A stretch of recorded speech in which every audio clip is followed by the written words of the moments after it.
अखिलेश यादव जब भी कुछ बोलते हैं तो बातों ही बातों में बीजेपी सरकार पर हमले का कोई भी मौका नहीं छोड़ते हैं।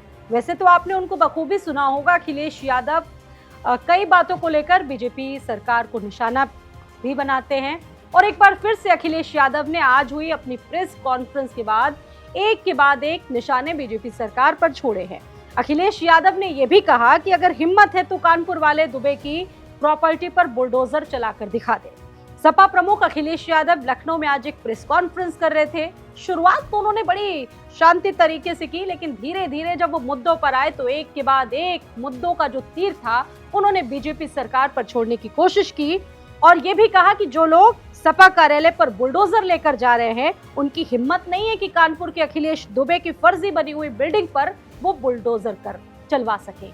आपको याद होगा कि पिछले कुछ सालों में बुलडोजर से रिलेटेड जितनी भी कार्रवाइयां हुई हैं उस पर सीधे तौर पर समाजवादी पार्टी ने निशाना साधा। खुद अखिलेश यादव ने उन कार्रवाइयों को लेकर सवाल उठाए और ये भी अखिलेश यादव ने कहा कि अगर आपने कब्जा करके कुछ बनाया है तो जिस तरह से बुलडोजर से सपा कार्यालय गिरेगा वही बुलडोजर ढूंढकर उनका भी स्मारक गिराएगा। अखिलेश यादव ने यह भी कहा। हालांकि किस स्मारक को लेकर अखिलेश यादव ने निशाना साधा, किस स्मारक को लेकर अखिलेश यादव ने इंडिकेट किया, वो स्पष्ट उन्होंने नहीं किया।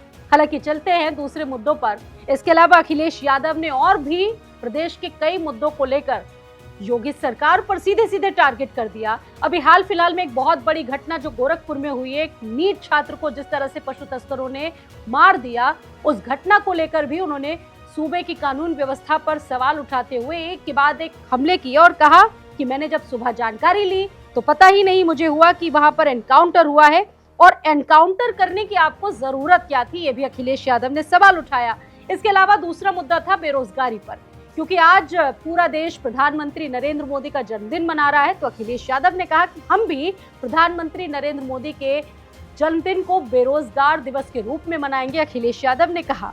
इसके अलावा लखनऊ में स्थित प्लासियो मॉल का उन्होंने जिक्र किया और कहा कि प्लासियो मॉल को बेच दिया गया, क्या सरकार इस पर जांच करेगी? लेकिन अगर हमारी 27 में सरकार आई तो हम इस पर जांच जरूर बैठाएंगे, ये भी अखिलेश यादव ने कहा।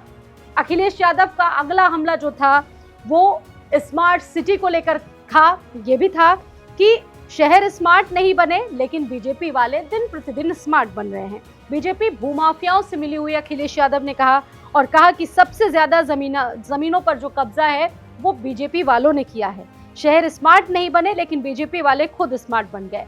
देश की बर्बादी का हर वो व्यक्ति जिम्मेदार है जिसको लगता है कि शिक्षा, चिकित्सा और रोजगार से ज्यादा महत्वपूर्ण धार्मिक मुद्दे हैं। यानी कि धार्मिक मुद्दों पर सवाल उठाते हुए अखिलेश यादव ने एक साथ कई बार प्रदेश की बीजेपी सरकार पर किए हैं। अब आपको क्या लगता है, अखिलेश यादव ने जो मुद्दे उठाए हैं वो बेहतर तरीके से 2027 में काम करेंगे? अपना जवाब जरूर दीजिएगा।